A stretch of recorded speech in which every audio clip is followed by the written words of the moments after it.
Estamos de volta com Live News, hoje contando a história dos 90 anos do Sindicato Médico do Rio Grande do Sul. Lembrando que você nos acompanha também na Rádio Bandeirantes, no canal do YouTube Band RS e do Live News RS.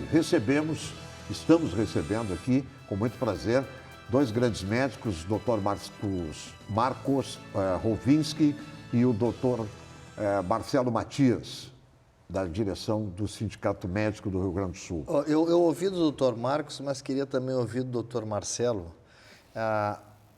os principais desafios dos médicos e os principais desafios na pandemia do Sindicato Médico, porque me parece que essa questão da falta de medicamento, da falta de condições, isso parece que acho que é o que está mais pegando, claro, obviamente a vida em primeiro lugar, mas do ponto de vista do sindicato, doutor Marcelo, quais são os principais desafios durante essa pandemia, doutor? Bom, Lara, durante essa pandemia, o que aconteceu foi que o trabalho do sindicato foi multiplicado, literalmente porque os médicos foram expostos a condições que nunca estivemos preparados adequadamente para enfrentarmos. Então, havia falta de EPIs, nós lutamos pelos EPIs, havia falta de conhecimento, nós fizemos o possível para distribuir conhecimento, havia a politização excessiva da pandemia, no qual os médicos contrários ou favoráveis a determinados tratamentos sempre eram tratados como criminosos por um lado ou para o outro, e a judicialização da pandemia surgiu muito em cima da politização da pandemia. Nós descobrimos que vários outros profissionais fora da saúde são grandes especialistas em saúde, especialmente, e aqui eu peço desculpas, mas os jornalistas, os políticos, os advogados, frequentemente se transformaram em grandes especialistas no manejo da pandemia. Sim. E o pessoal da saúde, especialmente os médicos, ficaram pressionados diante das posições conflitantes de vários lados. Além disso, se isso não fosse suficiente, os médicos acabaram trabalhando em jornadas de trabalho que as pessoas se surpreenderiam muito em saber como foram.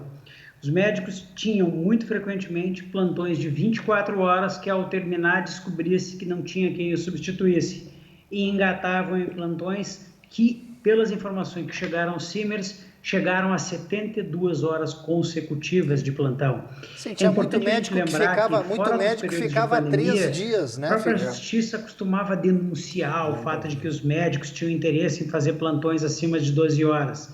E eles se transformaram normais e passaram muitas vezes de horários sobre-humanos, e os médicos ali sendo pressionados de todas as formas, pela mídia, pelos políticos, pelo Ministério Público, pelos juízes, pela imprensa. E o Simers esteve no meio de todo esse debate desde o início. Nós apoiamos os médicos, tanto favoráveis quanto contrários a determinados tratamentos. Nós sempre defendemos a liberdade da prescrição, tanto pelo lado do médico, respeitando a sua autonomia, quanto dos pacientes em fazer determinadas escolhas necessárias para si. Cobramos sempre que foi nos denunciado a carência de oferta adequada de condições de trabalho para os médicos, e enfrentamos com isso um número de demandas muito aumentados. Para que se tenha ideia, lá no início da pandemia, nós chegamos a criar um plantão feito por médicos da direção do sindicato para tirar dúvidas de colegas. E hoje, por exemplo, o sindicato tem um plantão 24 horas de médicos intensivistas que discutem casos de intensivismo com os médicos em UTIs do interior. Ou seja, o Simers ampliou o seu trabalho para dar condições de trabalho para o médico, porque a gente sempre sabe que quanto melhor o médico tem condições de trabalho, melhor vai ser a saúde da população.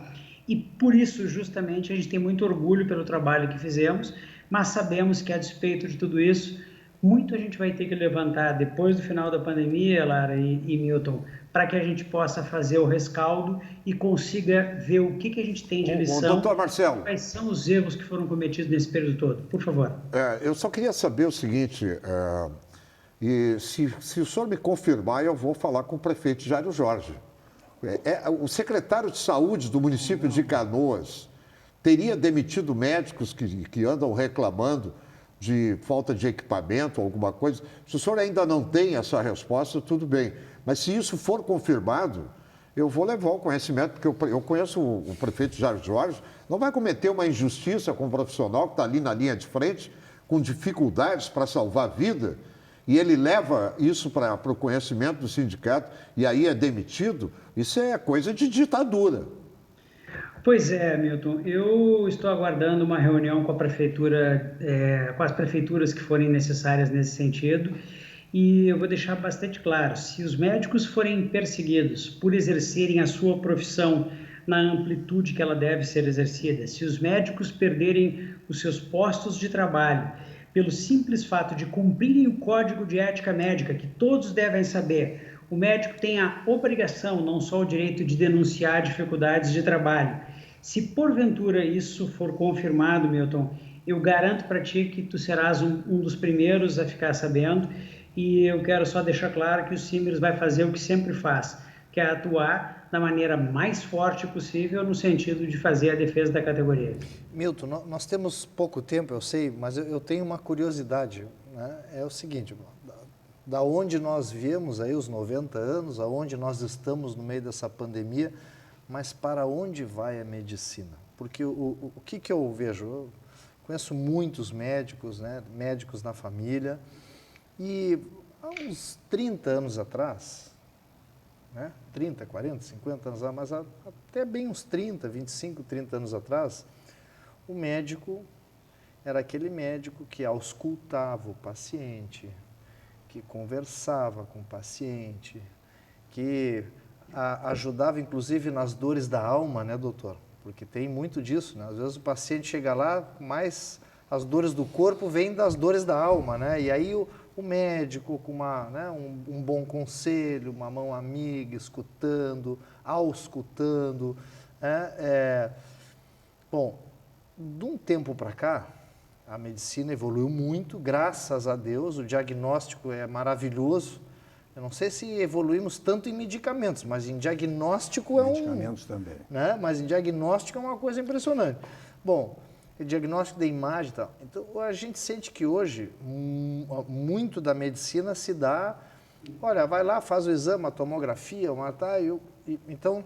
Tá menos, sim, apalpando menos, sim. Apalpando menos. Sim, mas o diagnóstico, ele vem do campo, da origem da ciência e da tecnologia. Sim. E o cuidado que tem que ter hoje é o seguinte, hoje, eu sei o que tu está falando e eu vou aproveitar para fazer um gancho para provocá-los os dois, porque hoje, de repente, você chega num consultório médico e a primeira coisa, o cara nem te examina. Ele olha para ti e diz assim, ó, raio-x, não sei o quê, e exames. É uma bateria de exames para você fazer.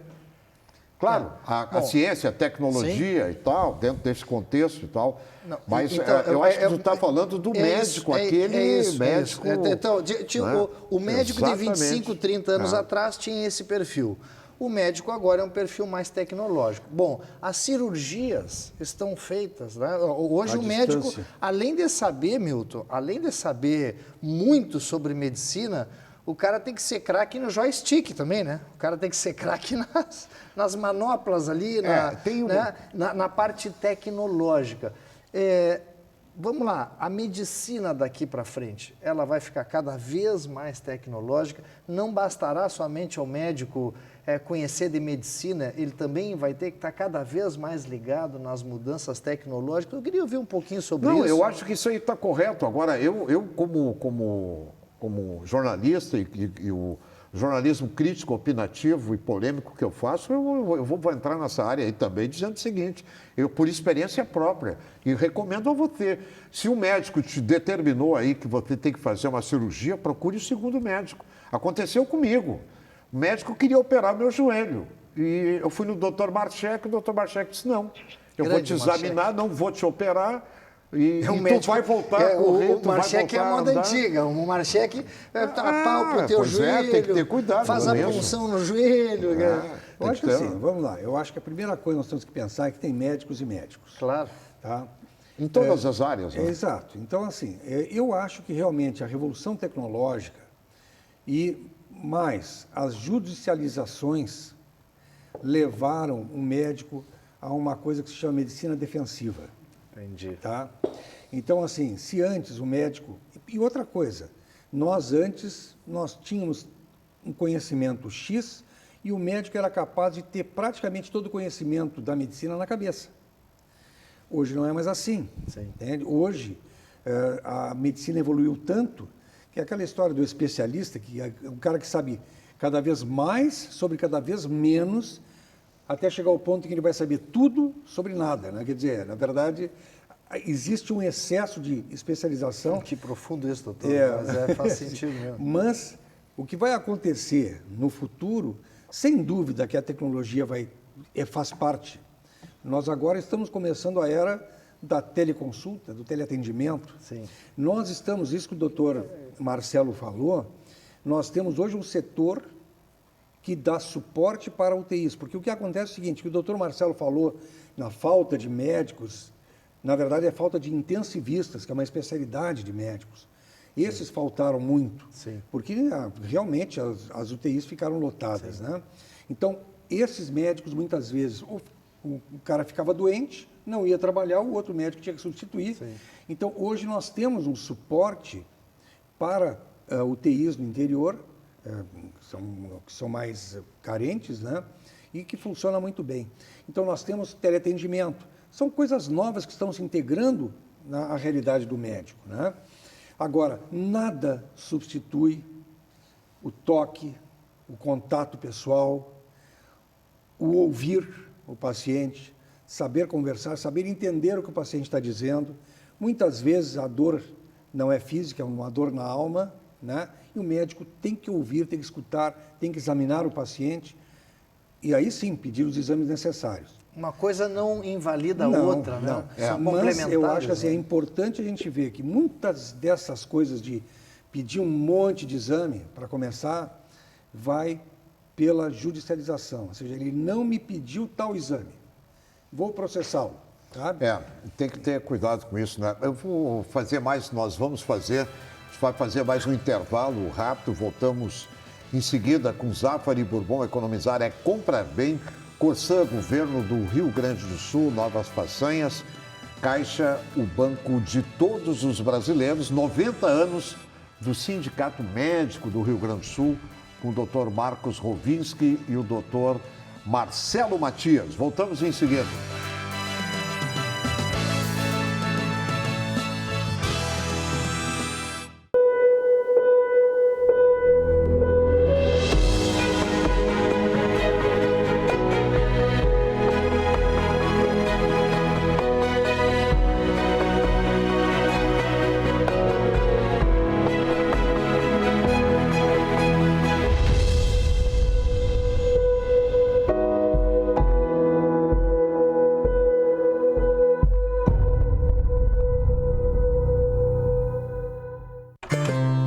Bem cedinho, os Schneider encontram a Estrela e a Duquesa, que produzem um leite fresquinho e nutritivo que a Laurinha sempre encontra quando vai no Zafari.